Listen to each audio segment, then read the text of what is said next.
It's Bullseye. I'm Jesse Thorn. Have you heard about this show, Lodge 49? It's new. It's on AMC, and I am pretty into it. It's about a guy named Sean Dudley, who goes by, appropriately, Dud. He's a 30-something burnout. He lives in Long Beach, where he was born and raised. He used to be a surfer, but he got bit by a snake, literally bit by a snake, and now he can't surf. He hangs out at a donut shop, and if you know a place where he can crash tonight, he's all ears. Anyway, one day he is metal detecting on a beach, and he finds a ring, and he asks around, and it turns out that it belongs to a lodge for this secret society, the Order of the Lynx, sort of like the Freemasons or the Elks. The ring brings him into the lodge, and before long, he's a member.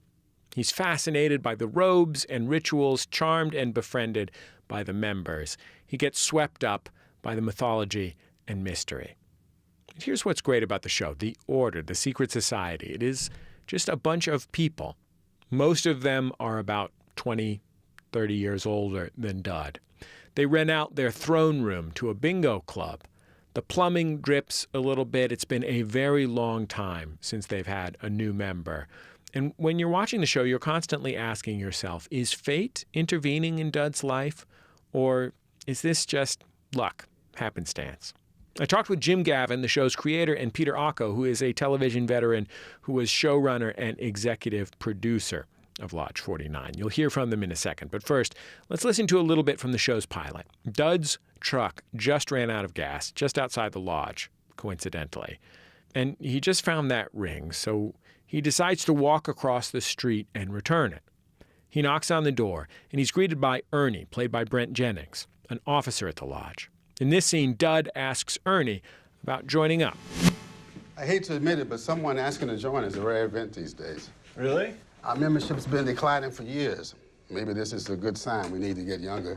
I'll just need your contact info. Oh, yeah. Yeah, absolutely. Okay.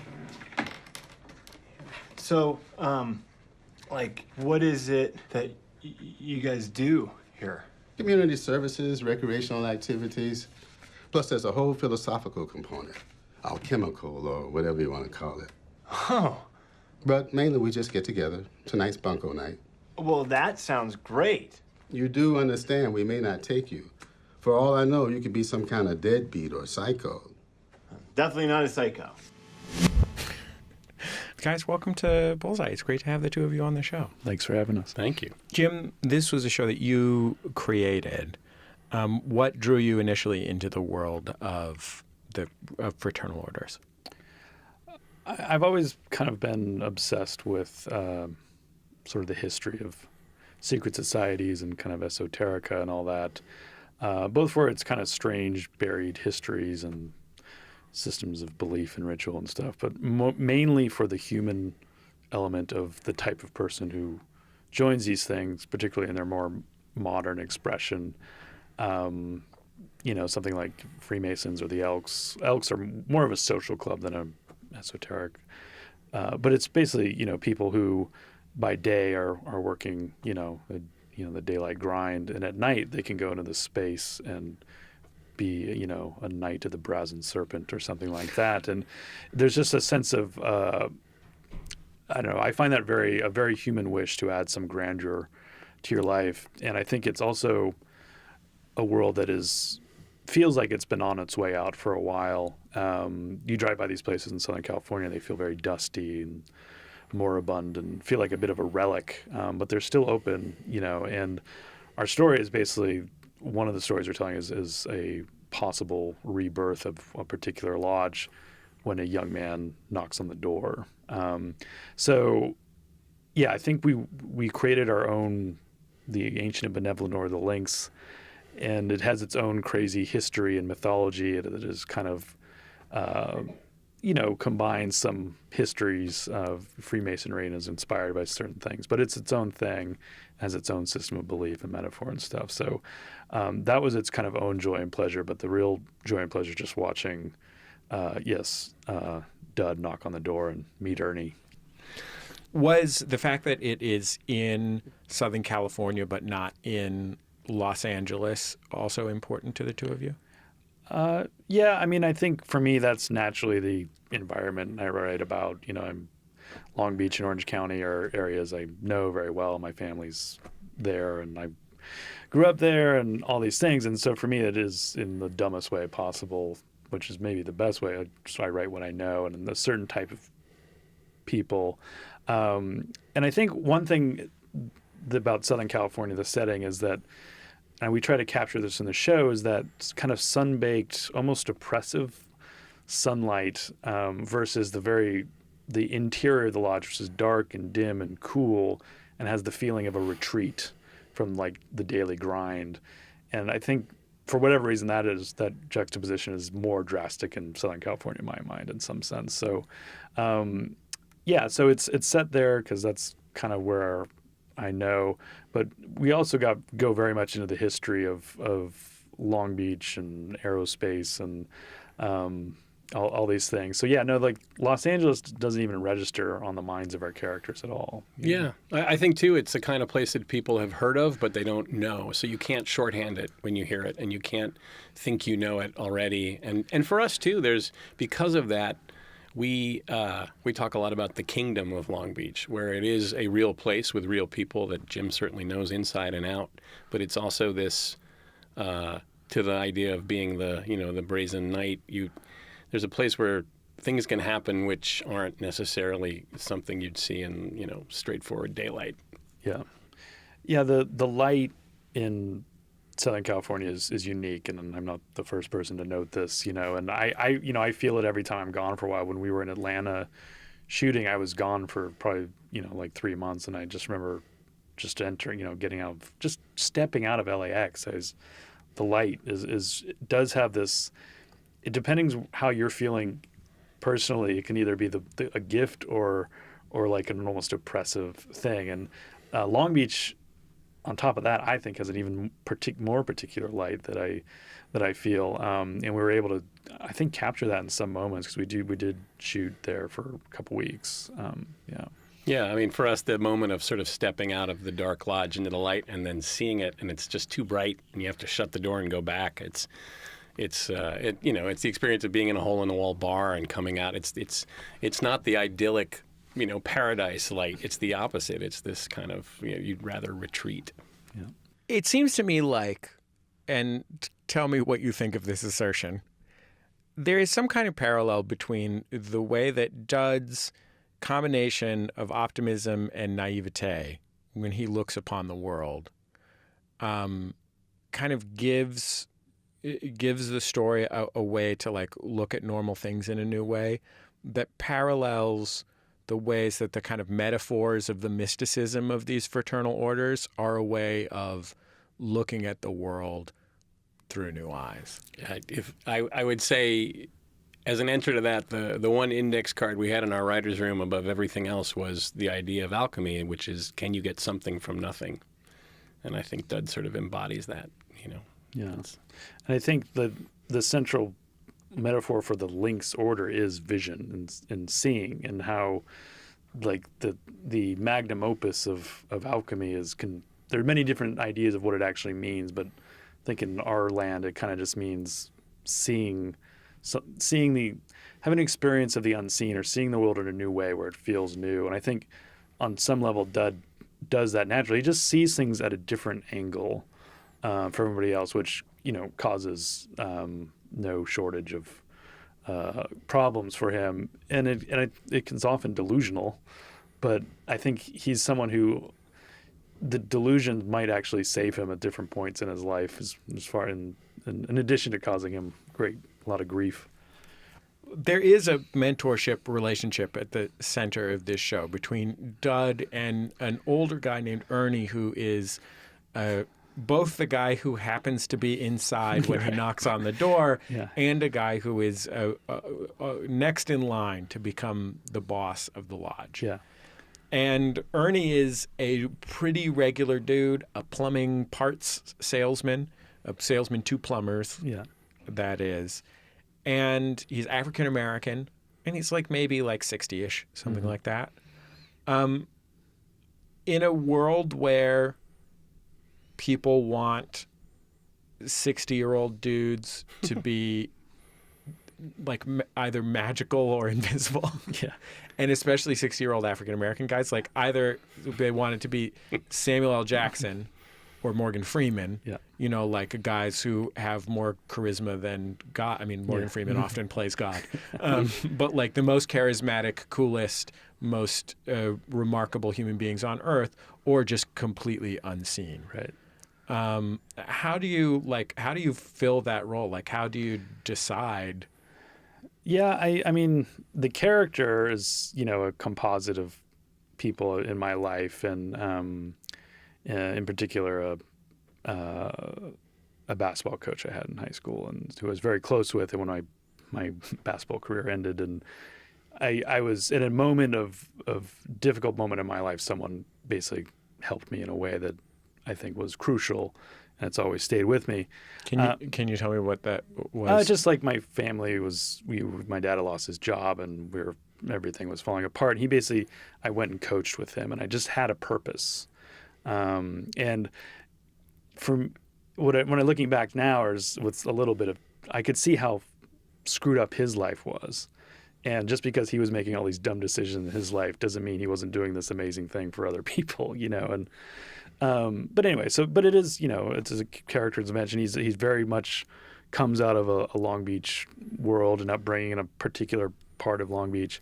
But that's the character, but it's played by Brent Jennings, who, when we saw him, he's a guy who I think a lot of people recognize from as a character actor and stuff, but he embodied that kind of everyman Leopold Bloom, he just has these nooks and crannies. He's an odd guy. You know. So he's surprising in a lot of ways. Yeah. And you look at him and you think you know him, and then he'll say something that just, you realize there's many more dimensions to this guy, and that's Ernie, you know. Yeah. So I think, he's a guy who still, you find out, you know, he's finding out life doesn't just, he's at its point. You never think you're going to be that old, but he still has this fight ahead of him. Like, he still has to live this life. And I don't know. So he and Wyatt really do kind of, they just the way he embodied those characters is you know, a joy to watch. And to be fair, I mean, next season he does get a magical staff that summons lightning. So Awesome.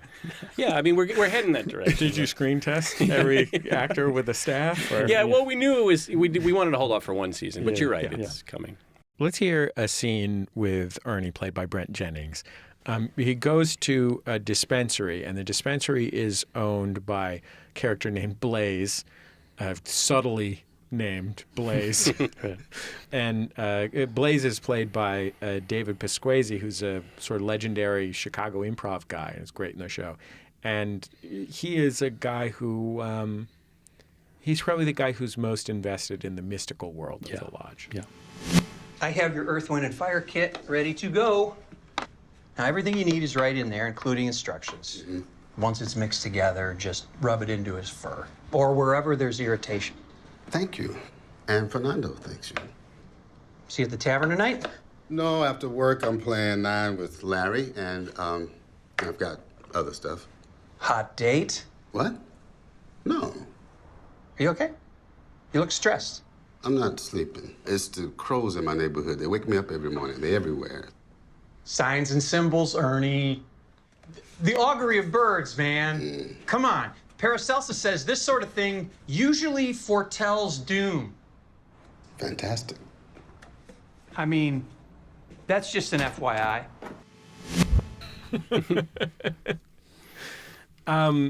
It seems to me like maybe the thing that I respond to the most in Lodge 49 is simply that I would like to watch television shows that aspire to art.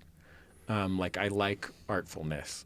And there are so few that do not signpost their artfulness through depicting unpleasantness.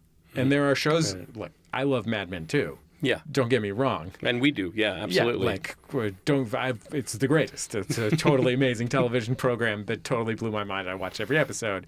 It's great.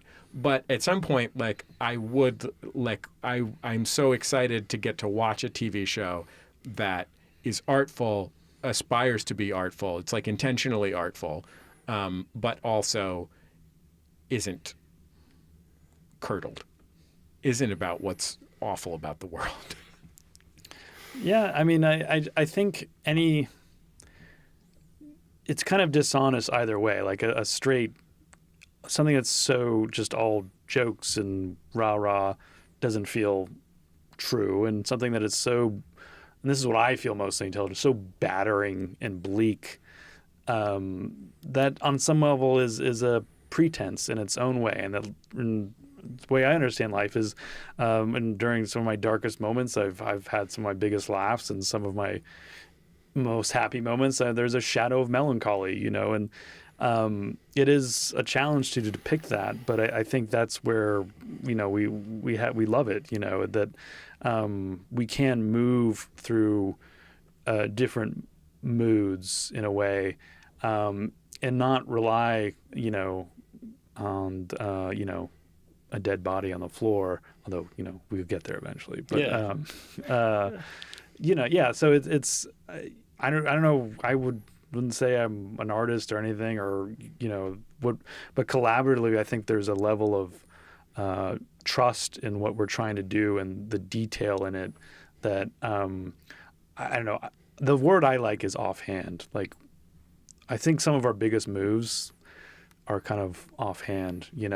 Hopefully it's a show that rewards a second viewing, because you'll see things in the background and setups and stuff that you may have missed the first time. Signs and augurs. Yeah. No, it's thrilling to be mistaken for art, and I think for us, the guiding light is always what makes us happy, like what makes us giggle, and letting the characters kind of lead instead of feeling like we're trying to fill a formula. And the other thing is between like Brent, Wyatt, Sonia Cassidy, who plays Liz, who's a huge figure on her show. David, Eric, and Linda are kind of really, they all have a unique kind of, they do have a comic sensibility, even though they've all done many different types of things. But their sensibility is particular to the character in a way. And that's just really fun to write to, so. Okay, Jim, you are in part from Long Beach. I think you spend a lot of time in Orange, California. Yeah. I have both the producer of this show, Kevin, and our production fellow, Chewy, are from Long Beach and have lived in Long Beach. Okay. They're both graduates of CSU Long Beach. Okay, as is my sister. Okay, so congratulations to all the waves. Is that what it is? 49ers. 49ers. Okay. That was a trick question right there. Well done, Jim. Here's your Long Beach questions. This is like a lightning round. Where in Long Beach did you have your first drink? In Long Beach would be Murphy's, I think. I'm not proud of this, on 2nd Street. I knew a bartender there. Andy Horn, if you're listening. I feel like you were 10. Yeah. You having described already a bar, just a design for a bar that moved you to tears. Yeah. That was like you calling yourself out. Yes. Yeah. Enjoy a drink. Okay. What's the best place for tacos? And be aware that I'm worried. I don't know for sure, but I'm worried this is a test of some kind. Okay. I can't say it's the best. My favorite place to get a taco is Coco Reno's. One, because I used to live near it, and it's a just very cozy place. And you can take it into the bar next door. And they do. Again, you're calling yourself out. Yeah. So I'm a little out of. My sister lives in Long Beach, or one of my sisters, and she's probably more up on the contemporary taco scene. My notes here say that if you had said "holy mole," that I should end the interview because you're a fraud. Okay, great. So you're well safe done. from that. Do you own a T-shirt from Joe Josts? Actually, I do, as of very recently. One of our... My producer, Kevin, is so excited to talk about this T-shirt. He tried to explain it to me. No, it was a gift. One of our lovely editors, Sheridan, who was from Long Beach, graduate of Long Beach Poly, she gave me a Joe Jost shirt. So, yes. Jim, Peter, thank you so much for taking this time to be on Bullseye. It was really great to get to talk to you about your wonderful show. Awesome. Thank you. It was fun. Thanks, dude. Jim Gavin and Peter Ocko, the creator and showrunner of AMC's Lodge 49, respectively. Lodge 49 is in the middle of its debut season right now. You can watch a new episode every Monday at 10 p.m., 9 Central. And if you get AMC, you can also watch the whole first season on the AMC website. I've really been enjoying watching it. Give it a look.